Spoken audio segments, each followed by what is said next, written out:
करीब 7 महीनों के बाद एक बार फिर से अडानी ग्रुप की मुश्किलें लगातार बढ़ती जा रही हैं। अडानी ग्रुप दूसरी बार आरोपों के घेरे में आ गया है। अमेरिका के अरबपति कारोबारी जॉर्ज सोरोस एक बार फिर से चर्चा में आ गए हैं। का एक सिरा बैंक ऑफ इंग्लैंड से भी जुड़ता है।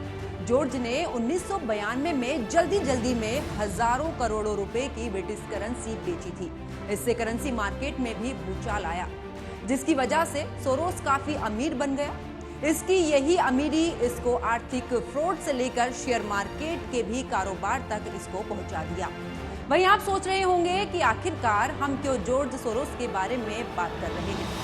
दरअसल 29 अगस्त 2023 को खोजी पत्रकारिता की संस्था नॉन प्रॉफिट मीडिया संस्था यानी कि OCCRP ने भारतीय अरबपति कारोबारी गौतम अडानी पर रिपोर्ट पब्लिश की है।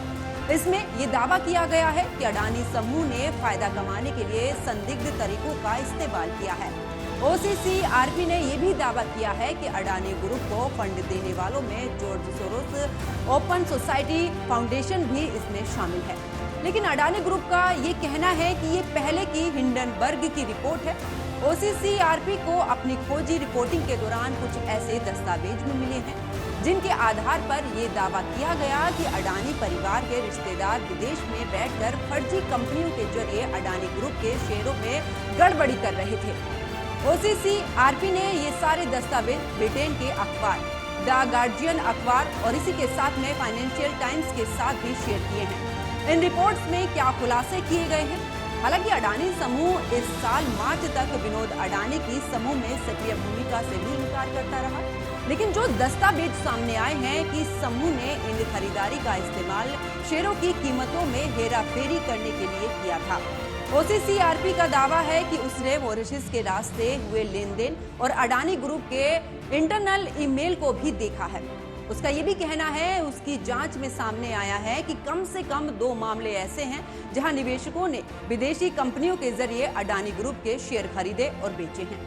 OCCRP की रिपोर्ट में 2 निवेशकों नसीर अली शाबान अहली और साथ ही चांग चुंग लिंग का भी नाम लिया गया है।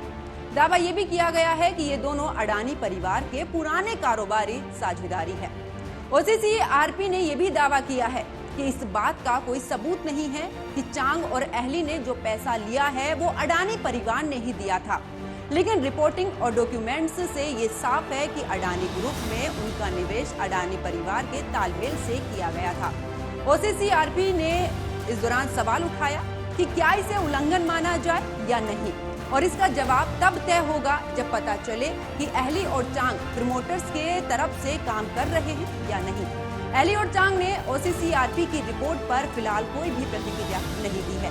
एक इंटरव्यू में OCCRP ने कहा कि चांग का कहना था कि उन्हें गुपचुप तरीके से अडानी ग्रुप के शेयरों को खरीदे जाने के बारे में कोई भी जानकारी नहीं है। इसी बीच अडानी ग्रुप ने एक बयान जारी कर इन आरोपों का खंडन किया है। ग्रुप ने कहा है कि ये जॉर्ज सोरोस की मदद से चलने वाले संगठनों की हरकत लग रही है और विदेशी मीडिया का एक सेक्शन भी इसे हवा दे रहा है ताकि हिंडनबर्ग रिपोर्ट के जिन्न को फिर से खड़ा किया जा सके। ये दावे 1 दशक पहले बंद हो चुके मामलों पर आधारित है। ग्रुप ने यह भी कहा है कि उस समय ओवर इनवाइसिंग, विदेश में फंड ट्रांसफर करने, रिलेटेड पार्टी ट्रांजैक्शन और साथ ही FPI के जरिए निवेश के आरोपों की जांच की गई थी।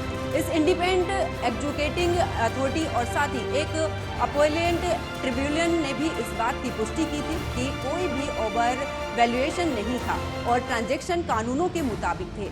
मार्च 2023 में सुप्रीम कोर्ट ने हमारे पक्ष में फैसला दिया था, इसलिए इन आरोपों की कोई भी प्रासंगिकता या आधार नहीं है। इससे पहले अमेरिका की short selling firm Hindenburg research ने भी जनवरी में अडानी ग्रुप के बारे में एक रिपोर्ट जारी की, जिसमें अडानी ग्रुप पर शेयर की कीमत में छेड़छाड़ करने के भी गंभीर आरोप लगाए गए थे। अडानी ग्रुप ने इन आरोपों का खंडन किया था। उसका कहना था कि उसने हमेशा ही नियमों का पालन किया है, लेकिन इस रिपोर्ट के कारण अडानी ग्रुप के शेयर में भारी गिरावट आई थी और उसका मार्केट जो कैप है वो 150 अरब डॉलर कम हो गया था। हालांकि अगर बात की जाए दोनों ग्रुप में इस दौरान शेयरों में भी तेजी आई है।